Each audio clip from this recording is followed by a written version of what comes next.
suratul hajji makkiyatun bismillahir rahmanir rahim gol ɗo kadi ko makkiyankewol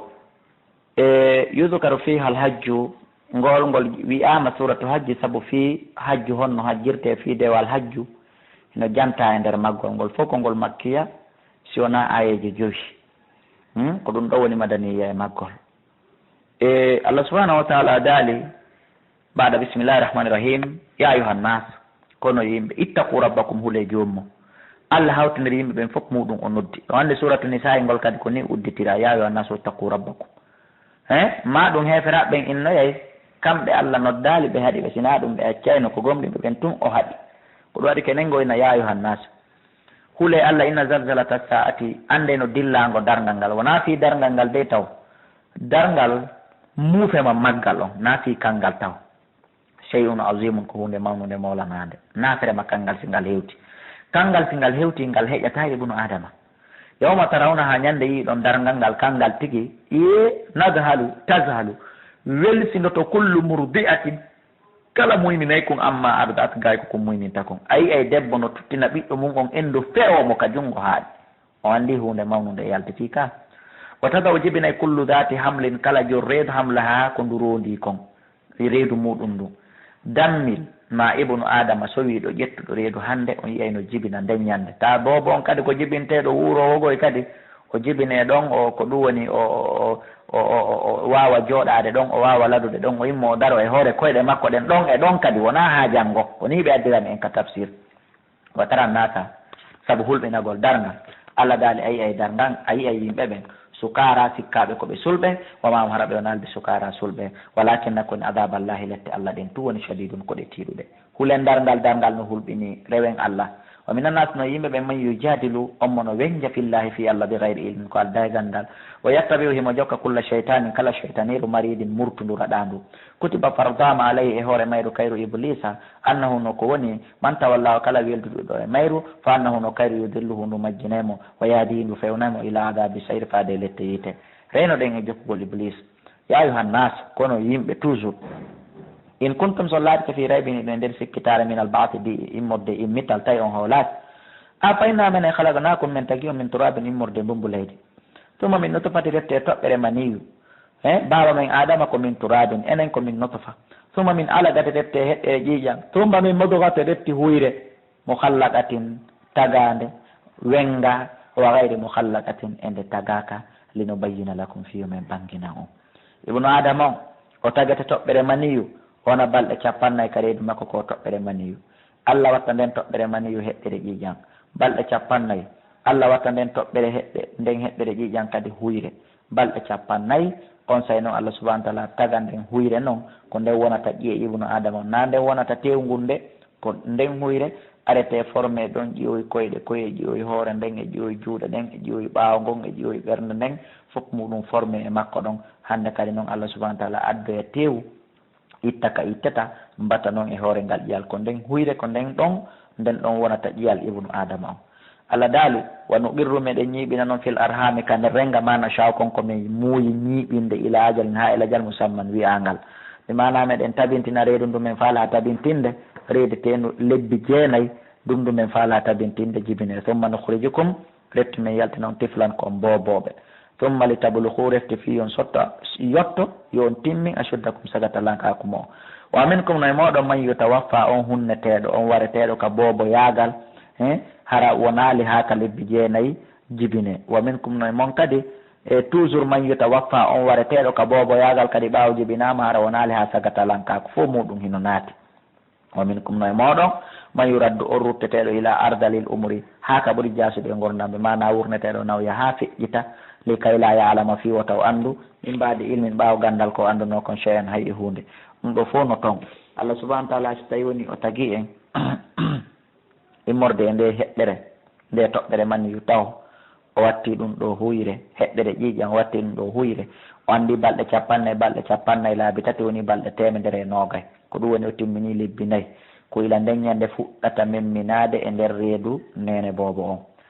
kala reedu ndu timminali 120 balɗe ɗum ɗon ndu wonali hindu memmino awa hande kadi si woni balɗe 120 timmi Allah noon taga nde huyre watta nde ƴiyoy naada wonki yamira malaika ɓe yoɓe windu siko malaɗo ma siko malkisaɗo ko heɓowo jawdi ka hina heɓowo e gurdam makko ɗan ko jilu yo Allah hara en windanoma ko en malaɓe, Allah hara en windanoma kadi ko en alɗoɓe, Allah kadi hara en windanoma ko en gurdam mum juutata. on subati Allah subhanahu wa ta'ala o wi summa min mudkha retti immorde huyre ay min lahamin tarin li tew heccu mukhallaqa tan taga ɗum ay khalaqa tamaman tage no timmi wa ghayra mukhallaqa wa hiya saqat wo ko fandi ɗon men tagay e moɗon ton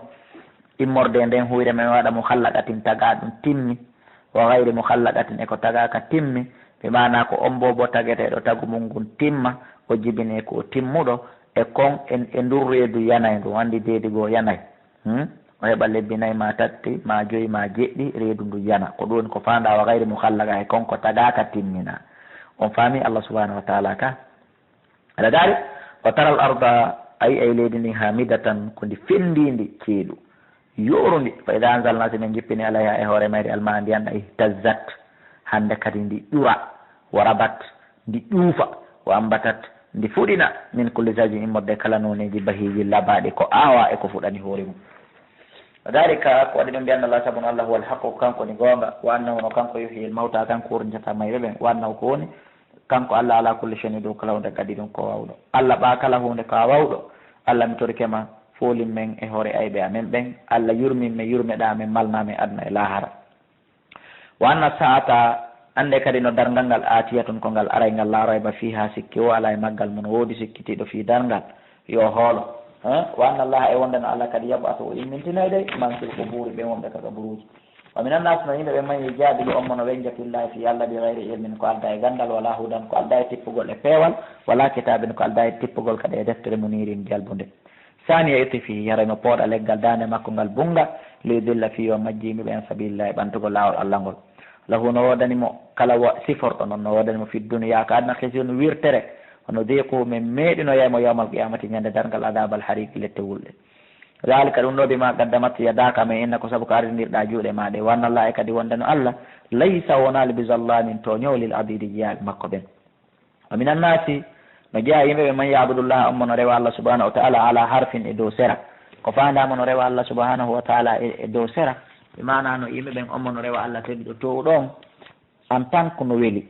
mettay tun o rekkila o artaka keferan kako no toon ommo no rewa Allah subhanahu wa ta'ala en tant que no ɓutti hoolare no wowti wulay tun ŋaɗay tun o yiltito e ɓawa makko artaka keferan kako no toon yimɓe ɓen wa'irɓe ni ay ala wajhi tajarribatin wa shakkin wa intizari ni'matin nazalat fi sha'nin nazalat hadhihi al-aya fi sha'ni ajlafin munafiqin bani asdi wa ghatfana o aya sababu nuzul makko koye hoore nafiqiɓe alyahudaɓe woni ko aya jippi en tant que no weeli ɓe rewde Allah sattay tun ɓe yiltito Allah subhanahu wa ta'ala on daari fa in asabahu seeɓimo hayru moƴƴere ka nder dina itma annabi o ñiiɓa e dina kan en tant que ko ɓuttu e weeli o tabita wa in asabatu seeɓimo fitnatun fitina in qalaba o rutito ala wajihi ɓaawa makko ka keferan kako ɗum le lutata welde tun ko ɓe kenen goo satta ko marɗa chansi wo ko Allah yiɗuma wo ko moƴƴuɗa fewuɗa wo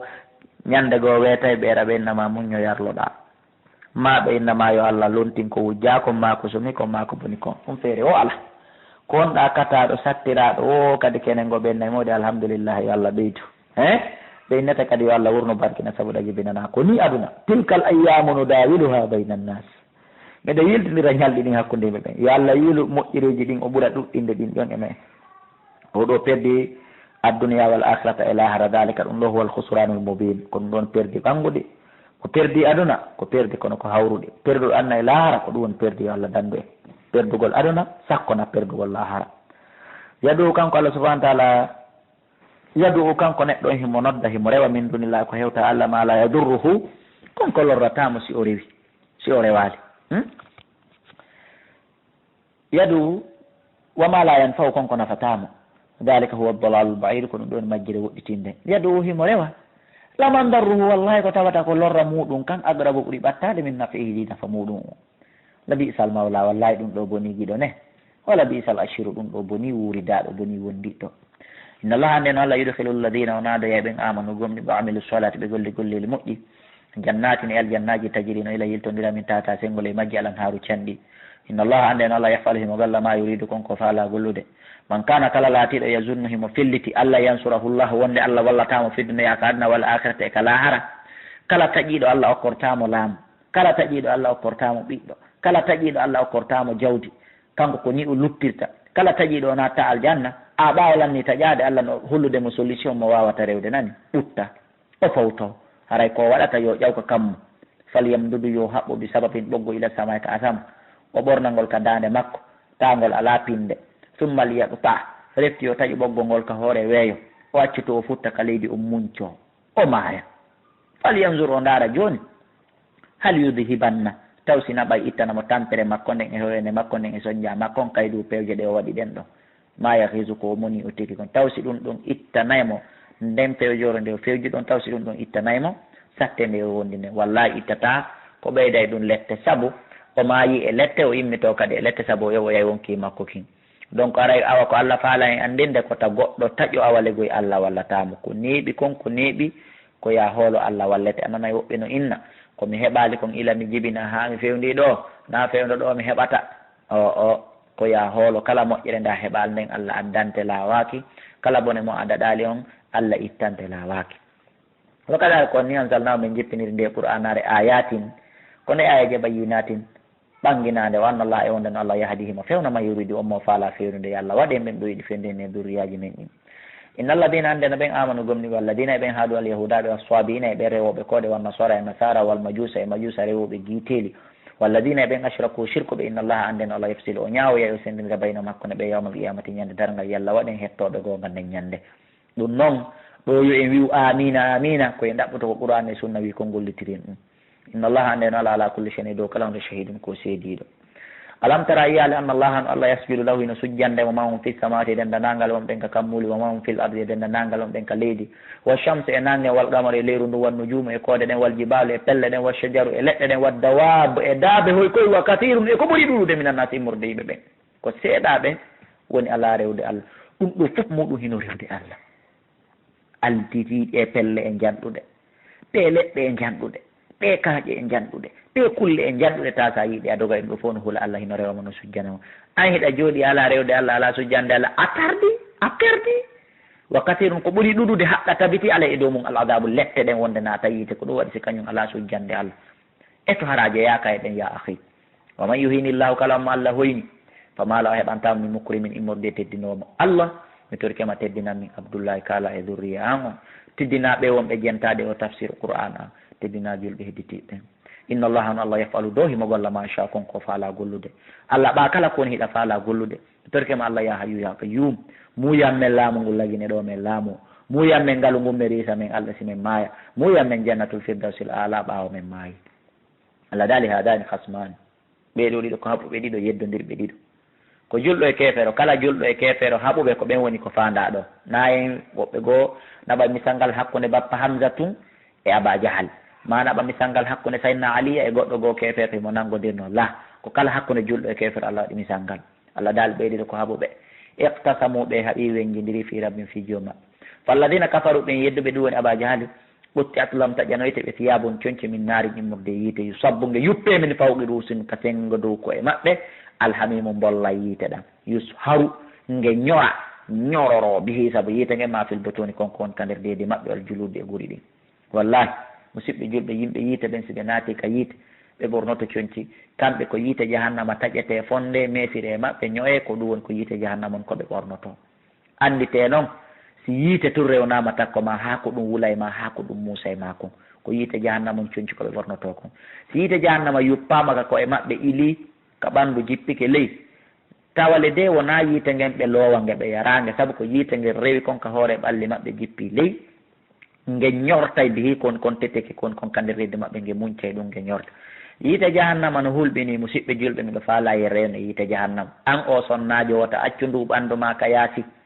wota yennu moodi ma wota yennu siina ma wota tooñu moodi ma wota tooñu siina ma wota a wujjuɓe wota a bono e ɓiɓɓe kawtalɓe maɗa ɓen wota a bono e ɓiɓɓe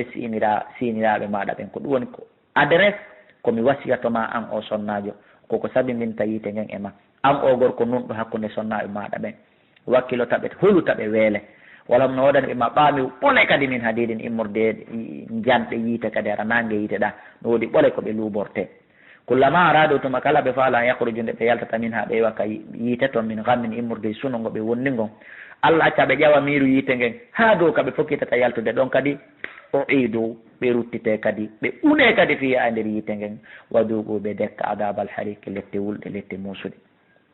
yo Allah dande yiite jahannam musidɓe julɓe yo Allah dande yiite jahannam inna allaha ande no Allah yudkhilu alladina onaade ɓen amanu gomni wa amilu salati ɓe golli gollili moƴƴi jannatin e aljannaji tajri hino ila min tata sengole majji alan haaru canɗi yo hallawna koɓe cuɗɗirteɓe fiha nder to min asawira immorde mulle min dahabin immorde kange wa lu'lu an el kange kalise lu'lu yimɓe aljanna ɓen kamɓe kadi so ɓe naati toon ɓe ɓornote coñci kono kamɓe na yiite jahannama ko yewtuɗen ɗa kon kamɓe ko coñci harir ɓe molle ɓornete mulle kange ay ka aljanna gorko debbo fof no waɗi mulle tawa ɗum ɓolɗa kana hino laba ma aada kala gorko wattiɗo mulle ka aduna ɗo kanko wattoyta ko mulle ɗe laara kono yo sukaɓe itteɗe mulle ka juuɗe mum fero ɗon ka jungo haaɗi gorko duwaka wattade mullo ka aduna ɗo duwaka wattade chaine wo duwaka wattade hotanuru gorko ko daginanamo labinirogol ka juuɗe makko ka aduna ɗo ko wattagol montor on e bagre nden haran kadi ɗum ɗon ko jandi ma bafata ma ɗum kaalise hino selli kaalise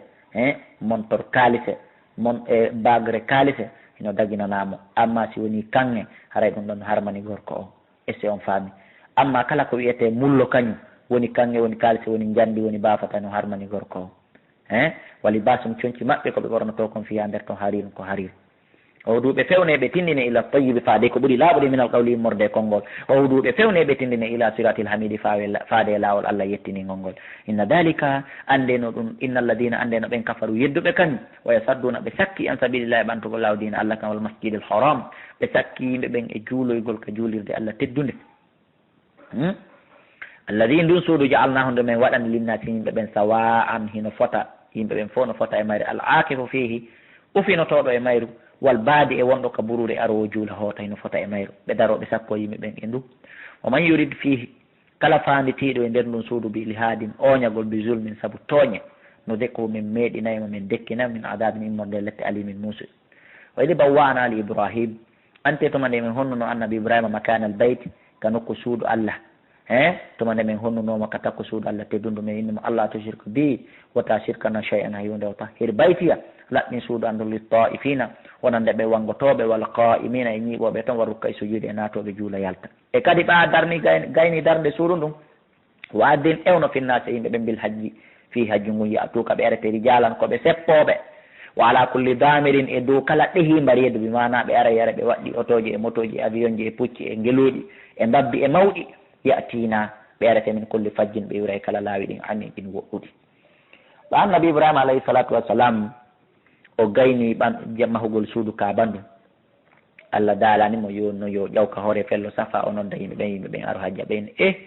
annabi ibrahima maki Allah ko honno yimɓe ɓen nanirta Allah daali yahu noddano fawima noddugol ko minen fawi naningol ɓawo yeeyo inni ko noon yo jiyaɓe Allah are hajjonka suudu kaaba Allah nanini ɗum ndendanangal tagore tagaɗo emo tagaka jibinaɗo emo jibinaka culɗo e keefeero o nani ɗum ndendanangal tagore nden kala mo Allah hoddirno nooti nden ñande haray o hajjoyay si o maaya ko neeɓi kon fof ko so hajjana e hoore makko so o yoɓante kala mo nanano ɗum so weɓi jawdi ha tuggi kammo kadi o hajjoyta yallah waɗen hara en nanno ndun noddandu issa no juuti ɗon on nodday ka numéro téléphone ji ɓeeɗo yanñaade numéro téléphone ji ɗen wiiɗen ka so telgi ko 60 60 53 09 même numéro on ɗon e dendanangal réseau ji ni si wona areba haray kadi cd ji ɗum e cassette ji ɗum e carte mémoire ji ɗum hino heɓo ko cheikh mouhammadou julde diallo bañan wonɗo madina ruttu niger ka centre madame Bari étage premier étage boutique numéro 9 numéro téléphone makko on ko 67 29 62 52 maɗum 60 29 62 52 maɗum 68 08 87 07 haray ko oɗo woni ko financani en o jangguimo wonɗen waɗude ɗo musidɓe julɓe haray kaka makko ko madina route Niger ka centre madame bari premier étage boutique numéro 9 haray ko ɗon o gollata on yahay ɗon ko ɗon heɓa toon seede jeɗen e carte mémoire jeɗen siko min yiiɗu ɗon siko kanko yiiɗu ɗon inchallah on wawa hendade amma kala ko humpitoto ɗon ko tata ɗon faala humpitade e janggin on noddaylan ka numéro ji am min Alaji Abdoulaye Kala 68 60 53 09 e ko nandita tawi ɗum numéro ji nayyi ɗi mi jonni on ɗi musidɓe julɓe Allah daali ko waɗi ɗi ɗum liyashhadu ko fiyoɓe tawi manafi a naforeji lahum wona ndeɓe wa yadkuru o janto ismallahi wa yadkuru fiyoɓe janto ismallahi inde Allah nden fi ayamin e nder ñalɗi maalumatin andaɗi ɗum woni balɗe hajjuɗen ala ma razagahum e dow ko Allah arski ɗe min bahimatel an'am immorde tewnemorade faklu ñaame min ha e majji wata imo ñammi noon alba'isa tampuɗo soñjiɗo alfaqira baaso tumma liyaqdu ko saabu noon ko hajju yewta fi mum ɗo e saabu noddaɗo ɗo annabi Moussa annabi Ibrahima wiyandu yo noddiɓe ɓe mbiyata ɓe hajja ko saabu ɗum ngol immitirangol wiya suratu hajj Allah daari si ɓe gayni hajju on few tumma liyaqdu retti yoɓe ñaaw yoɓe ittu tafatam tundeli maɓɓe ɗin alego yoɓe ittu noon joni peɗali maɓɓe ɗin yoɓe ɓoru noon joni leeɓi leynirti maɓɓe ɗin eɗon andi e nder hajju ngun ɗum ɗo fo muɗum hino harmi ko ɗum woni nde waɗete joni noon ɓawa ɓe gayni hajju on Allah subahana wa taala daali o autorisi hande kadi joni tumma liyaqdu retti yoɓe ñawɓe ita tafatam tundeli maɓɓe ni ayliya timmu yoɓe timmi manasika hajjihim ndewe hajji maɓɓe ɗen halqu rasi saabu fembagol hoore nden warramyel jimara e feragol koccuje ɗen wa taklimil asfar e raɓɓinɗingol peɗali maɓɓe ni wa gayri dalika e ko hina ɗiɗo piiji musidɓe julɓe wal yufu yoɓe honno nuduran fodoreji maɓɓe ni wal yattawafu yoɓe wango bil baytil atik kaw suudu Allah woɗɗundu ko fanda ɗon ko tawaful ifada tawaful wada tawafu wangurdu ɗon andi ɗum ko rukunu min arkanil hajji ko jeeya ɗum ɗu e tugalal e tugali hajjuɗen Allah mi torkema ya hayya qayyum waɗan min Abdoulaye Kala e durriyan e kala wonɓe jentade o janggi jeeyaɓe e notinoɓe noddanduɗo annabi Ibrahima noddino Allah okkumen saabu yurmede maɗa nde hajjurgol ka suudu Kaaba maasi men maya daari ka ɗum ɗo wa man yu'azzim kala mawniɗo hurumatillahi hurumji Allah ni fa wa khayru lawray ɗum no moƴƴani mo ko ɗum ɓuuri mo moƴƴande nde rabbi nokka joom makko kala parɗinɗo ɗi haytini ɗi yaytiɗi ɗi haray ɗum no bonani mo o hillata lakum daginanama on alan'amu tewnemora ɗin illa ma yatula aleykum sowona konko jangga e dow mum fajitani bo woɗɗite arrijisa ko soɓi comme minal awtani immorde sanaw wajitani bo woɗɗito ɗon qawla jour e konguɗi fenade wota e wuufu fenade enen guine hiɗen waɗi fenade nden manankuɓe en wota e wonu fenowo ten huufu fenade woni rewoɓe Allah hunafa lillahi laɓɓinanoɓe dina kan Allah wayra mushrikina be hara wonali shirkanoɓe mo andon ɗo wa man shirki billahi kala shirkanɗo Allah ɗon andi danse shirku ko honno wayi dansere shirku no wayi faka annama harra min as-sama'i a innay goɗɗo accitika kammu dow suuyugol futtaka leydi o accito o suuya ha e hakkude fa taftafuhu tayru colli ɗin wippodiramo cikotiramo moɗamo haray kuccum mema leydi aw tawi bihi rehu ma hendu ndu ruuyida e makko naɓamo fi makanin sahiqin e nokkure woɗɗude kaw yitatake aduna mo golli golle moƴƴe ko ɗe ɗuuɗi wo ko ɗe ɗuuɗi o yiltiki o shirkuy no woniri noon accitiɗo ka kammu accitiɗo toon fi cikkagol ka leydi wono woniri fi fili on ɗon yiitetake kono woniri golle makko moƴƴe ɗe o golli ɗen adi o shirkude ɗe fof ɗe yiitetake shirku bonnay golle musidɓe julɓe wota en yahu ndaaro wota en yahu karama ko batini wota en yahu mbile wota en wi jombetake ñalande kaari lootetake ñalande kaari fembetake ñalande kaari heewi e jibinanteɓe boboɓe ñande inde bobo ɓe ɗon kafimbude bobo ɓenna ɓe accu ha ñalande kaari e ko nandita tawi ɗum ɗo fof ko jeeya ɗum e shirku voyagetake ñalande kaari ɗum ɗo fof muɗum ko shirku lebbi ɗin no fota ka Allah ñalaɗe ɗe no fota ka Allah sa'iji ɗin no fota ka Allah dalika ko waɗi ɗum wa man yu'azzim kala mawnino sha'ira Allahi mandeji Allah ɗin fa innaha ɗum ko hunde nde weelaafi mawningol ko Allah mawnini ko min taqwal qulub ko jeeya ɗum e kulol Allah ka ɓernde kala marɗo kulol Allah ɓernde ko mawninta lakum nodani on fiha e ko ɗum woni e majji manafi una foreji ila ajalin ha ila ajal musamman wi'angal kañum nemoradi ɗin woni ko fanda summa mahilluha refti nokku majji kadi duwa hirsede ɗon ilal baytil atiq ko faade ka suudu Allah woɗɗundu koni suudu Allah woɗɗundu ko masjidil haram yo Allah naɓu en ɗon en fof waɗugol hajju e umra hara wona laawol gotol kadi wona laawi ɗiɗi wali kulli ummatin waɗani kala mofte jaalna min waɗani ɗe mansakan sharia laawol no ɗe hajjirta mofte annabi Isa ɗe ɓe waɗana sharia no ɓe hajjira annabi Musa annabi Ibrahima e mofte men enen Muhammadun sallallahu alaihi wasallam kala no waɗana sharia no hajjirta liyadkuru fi ɓe janto ismallah inde allah nden alama razaqahum e dow ko allah arsiki ɓe kon min bahimatil anami modde tewnemoɗa ɗin fa ilahukum areteɗo mon ilahun wahidun ko reweteɗo goto falaw ko nande allah asilmu won ko han ɗum silmude jebbilano ɗon wa bashiril muhbitin weltinir tuuɓe rutti ɓen ka allah yankinani allah subhanahu wa ta'ala weltinirɓe wonde hino wodani ɓe golleli moƴƴi wonde hino wodani ɓe baraji moƴƴuɗi yo allah waɗen tuuba ɓe rutto ko allah almuhbitin ko tuuba ɓe rutto ko allah yankinano allah firo maggal ɗuuɗa alladina ɓen ida dukira allah so inde allah nden jantama wajilat hoyay mawnay qulubum hulay ɓerɗe maɓɓe ɗen wasabirina e ɓe muñotoɓe alama asabam e dow ko heɓata ɓe kon immorde e jarrabuyeji ka diina walmuqimi solate ɓen ñiɓoɓe julde mimma razaqnahum yogay komi arske ɓe kon yonfiguna heɓe etta sadaka ko ɓe woni ko fandaɗi moƴƴiriji ɗo no wodani allahuma jalna maa walburuna ngeloɗi ɗin jaalnaha lakum min waɗani on ɗi min sha'airillah e morde mandeji allah lakum no wodani on fiha e majji hayru moƴƴireji fadukuru jante ismallah inde allah ne alaya hoore majji sawab fahrayɗi dari wandi ngeloba kañum na ko hirsete koko cukkete kañum na yo wallino hirseka kama dari ɗon ko ɗon ba cukkete ko ɗum allah daali jante inde allah nden e hoore mabba kamba dari ɗo alego jante inde allah nden surtout fon fa ida wajabat simba waalike junubu ha e becce mabba mbi mana si on cukki mba yani mba maayi hande kadi ɗon kadi wiye bisimillahi fakulu ñamon min ha e magba wati imul qani a ñammino yondiniɗo woodi tampuɓe hara koɓe yondiniɓe ɓe torotako wal mu'tarra e on kadi fesowo immo hakkude yimɓe ɓen hino wulla fesa ñammino on ɗon kadi kono waɗi si allah adori ñammine yondiniɗo ko ɓay tampuɗo yondiniɗo mo torotako ko on ɓurani allah ko on ɓuri hittude ka allah ko on ɓuri jogagol baraji ka allah subhanahu wa ta'ala ndi tampuɗo immotoɗo toro yimɓe ɓen ɓitto hakkude maɓɓe wulla maapo ka yiya on wulla no woyata koɗo waɗi si allah subhanahu wa ta'ala e woni ko adori oɗaɓe fo ɓe ñamminte kono ko oɗa ɓuuri handude e ñamminede baraji ɗin ko ɗon ɓuuri ɗuɗude kadalika kono ni sakkarnaha min ɗeltiri ɗi nemoraji lakum wonande allah allah ko noga so noon tashkuruna on yetta e nemaji makko ɗin son hirsi ɗi nemoraɗi haaju allah ala e tewu ngun haaju allah ala e ƴiƴanɗan ko onon ñamata tewu ko onon ñamata dendangal koni ko kulol allah ngol ni alni e moƴƴo woni haaju allah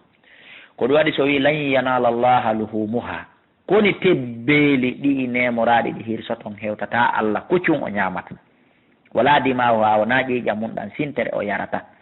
walakin sokoni yanalu koye tamo attaqwa minkum ko kulol allah ngol immorde mon ko kulol allah ngol o ɗaɓɓi sa yi o yamiri on ɗe golle moƴƴe ko kulol allah o ɗaɓɓiri on saabu ko kulol allah wonata saabu yon naatu aljanna